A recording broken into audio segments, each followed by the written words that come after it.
Siamo arrivati alla settima edizione di Lambrusco Palazzo, i numeri delle cantine aumentano, quest'anno siamo arrivati a 62 aziende presenti con più di 180 etichette, quindi parliamo delle 4 province in cui Lambrusco è protagonista, fra cui ovviamente le Emiliane, con Modena, Reggio Emilia e Parma e ovviamente poi Mantova a rappresentare in questo bellissimo contesto Lambrusco Palazzo. Quindi siamo in un ambiente in cui il Lambrusco si unisce al territorio, quindi fare cultura sul Lambrusco è sempre stata la prerogativa di questa iniziativa e quindi siamo arrivati con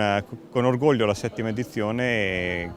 ci permette questo di rappresentare veramente la cultura che si riesce a fare con il Lambrusco e con questo vino che identifica in maniera importante la territorialità, quindi tradizione ma con una visione anche futuristica di questo vino. Il Lambrusco sposa perfettamente il territorio e la tradizione culinaria del territorio, quindi abbinamenti a 360 gradi,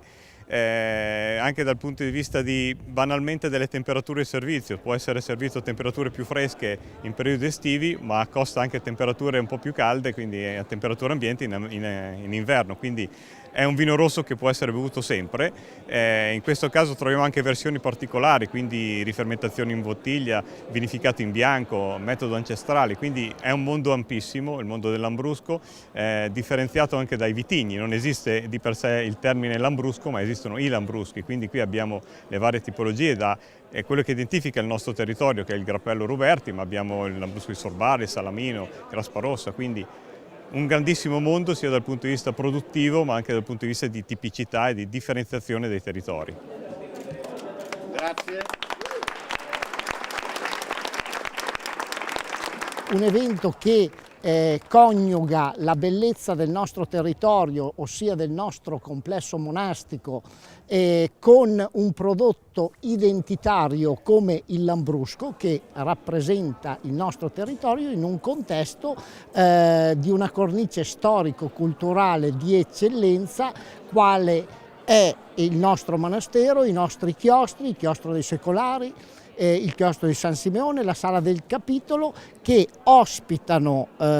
questi espositori con quella effervescenza proprio che è tipica della nostra comunità, quella di saper accogliere per promuovere un prodotto identitario del nostro territorio. Quest'anno abbiamo fatto un evento in più. Abbiamo per gli operatori lunedì un incontro e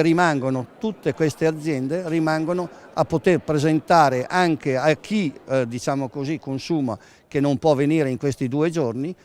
i prodotti delle loro terre, delle loro zone. È un'iniziativa che la strada è diversi anni che qua a San Benedetto e prima a Sabbioneta, che si è messa a fare questi incontri diciamo così, con l'ONAF, e ci crediamo, ma è perché abbiamo messo il pubblico con il privato e credo che il sole che verrà fuori domani ci aiuti a fare un evento di classe.